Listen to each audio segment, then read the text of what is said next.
ಈ ಶುಕ್ರವಾರ ರಿಲೀಸ್ ಆಗಿರುವಂತ ಕನ್ನಡ ಸಿನಿಮಾಗಳಲ್ಲಿ ನಾನ್ ನೋಡಿದಂತ ಸಿನಿಮಾ ಗ್ರೀನ್. ಯಾವ್ದು ನಿಜ ಯಾವ್ದು ಕನ್ಸು ಅಂತ ಲೂಸಿ ಹತ್ರ ಹೆವಿ ಕನ್ಫ್ಯೂಸ್ ಮಾಡ್ಬಿಡುತ್ತೆ. ಅಂಡ್ ಸೆಕೆಂಡ್ ಹಾಫ್ ಅಲ್ಲಿ ನೀಟಾಗಿ ವಿಷಯಗಳನ್ನ ಬಿಡಿಸ್ತಾ ಹೇಳ್ತಾ ಹೋಗ್ತಾರೆ ನಮ್ಮ ಡೈರೆಕ್ಟರ್ ರಾಜ್ ವಿಜಯ್ ಅವರು. ಅದ್ಭುತವಾದಂತ ಮೇಕಿಂಗ್, ಹಾಲಿವುಡ್ ಲೆವೆಲ್ ಅಲ್ಲಿ ಮೇಕಿಂಗ್ ಮಾಡಿದ್ದಾರೆ ಅಂತ ಹೇಳ್ಬೋದು. ಸಿನಿಮಾಟೋಗ್ರಫಿ ಔಟ್ ಸ್ಟ್ಯಾಂಡಿಂಗ್ ಆಗಿದೆ. ಆ ಲೈಟಿಂಗ್ ಪ್ಯಾಟರ್ನ್ ಆಗಿರ್ಬೋದು, ಸೆಟ್ ಆಗಿರ್ಬೋದು.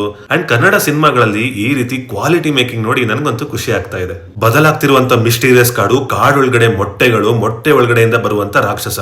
ಈ ಸಿನಿಮಾದಲ್ಲಿ ಬರುವಂತ ಮಿಸ್ಟ್ರಿ ಥ್ರಿಲ್ಲರ್ ಎಲಿಮೆಂಟ್ಸ್ ಒಂದಾ ಎರಡ. ಅಂಡ್ ಆ ಕಾಡನ್ನ ಭಯಾನಕವಾಗಿ ತೋರಿಸಿದ್ದಾರೆ. ಸೈಕಾಲಜಿಕಲ್ ಥ್ರಿಲ್ಲರ್ ಇಷ್ಟಪಡೋರಿಗೆ ಖಂಡಿತವಾಗಿಯೂ ಈ ಸಿನಿಮಾ ಇಷ್ಟ ಆಗುತ್ತೆ. ಪಾಪ ಕಾಲಿಲ್ಲದ ಕುಂಟ ಅಂತ ಅನ್ಕೊಂಡ್ರೆ ಒಳ್ಳೆ ಕಲಾ ರಸಿಕ್ ಅಂತರ ಆಕ್ಟ್ ಮಾಡಿದ್ದಾರೆ ನಮ್ಮ RJ ವಿಕ್ಕಿ ಅವರು.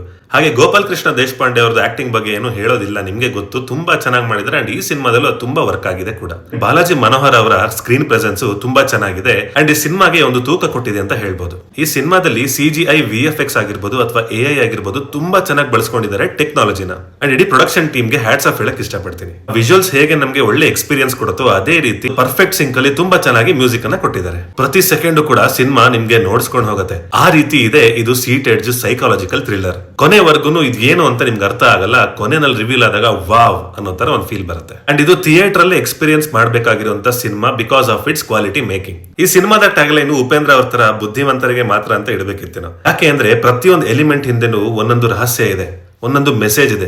ಅದನ್ನ ಡಿಕೋಡ್ ಮಾಡಿದ್ರೆ ನಿಮ್ಗೆ ತುಂಬಾ ವಿಷಯಗಳು ಅರ್ಥ ಆಗುತ್ತೆ. ಮೋಸ್ಟ್ಲಿ ಉಪೇಂದ್ರ ಅವ್ರ ಸಿನಿಮಾ ತರ ಎರಡನೇ ಸಲ ನೋಡಿದ್ಮೇಲೆ ಪ್ರತಿಯೊಂದು ವಿಷಯ ಡಿಕೋಡ್ ಆಗಿ ಅರ್ಥ ಆಗ್ಬಹುದು. ಅಂಡ್ ಎಲ್ಲರೂ ತಪ್ಪದೆ ನಿಮ್ಮ ನಿಯರೆಸ್ಟ್ ಥಿಯೇಟರ್ ಗಳಲ್ಲಿ ಗ್ರೀನ್ ಸಿನಿಮಾನ ನೋಡಿ ಒಳ್ಳೊಳ್ಳೆ ಕನ್ನಡ ಸಿನಿಮಾಗಳಿಗೆ ಸಪೋರ್ಟ್ ಮಾಡಬೇಕು ಅಂತ ಕೇಳ್ಕೊತೀನಿ.